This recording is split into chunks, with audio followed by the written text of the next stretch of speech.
পাঁচমারির দিকে যাই।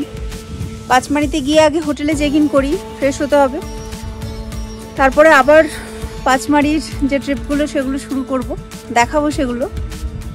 পাঁচমারিতে বাজারের কাছেই পাণ্ডব রেসিডেন্সিতে ঘর বুক করে দিয়েছিলেন নর্থ ইস্ট ট্রাভেলস। আমার বাজেট অনুযায়ী আমি এই হোটেলটি পেয়েছিলাম। 2 দিনের জন্য 3,800 টাকা পড়েছে। পাঁচমারিতে কিন্তু আরও অনেক ভালো ভালো প্রপার্টি রয়েছে, সেগুলি বেশ সুন্দর রিসোর্ট টাইপের। তবে আমার এই হোটেলের ঘর, বাথরুম ইত্যাদি বেশ পরিষ্কার পরিচ্ছন্ন সুন্দরই ছিল। রুমে ঢুকে ফ্রেশ হয়ে তারপরে মধ্যাহ্ন ভোজনের জন্য চললাম। পাঁচমারিতে যতগুলো রেস্তোরাঁ আছে তার মধ্যে থেকে বেশ বিখ্যাত, আমি অনেক জায়গাতেই দেখেছি, দেখে আর কি ভাবলাম যে এখানে আসি লাঞ্চ করতে। এখানে এলাম বেটা বাবরচি। তো দেখা যাক, সবাই বলছেন যে খুব ভালো খুব ভালো।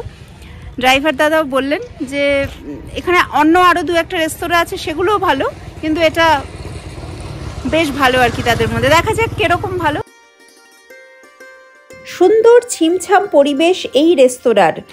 এটিও কিন্তু সম্পূর্ণ ভেজ রেস্তোরাঁ। বেবিকর্ন, লাচ্চা পরোটা এবং পনির এই দিয়ে সারলাম মধ্যাহ্ন ভোজন। খাবারের দাম পড়েছিল 350 টাকা মতন। খেয়ে দিয়ে এবার পাঁচমারি সাইট সিইংয়ে যাব, কিন্তু এই পর্বটা আর বেশি বড় করলাম না।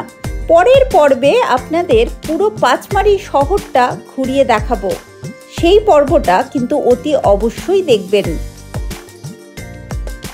এই পর্ব আপনার কেমন লেগেছে আমাকে অতি অবশ্যই জানান।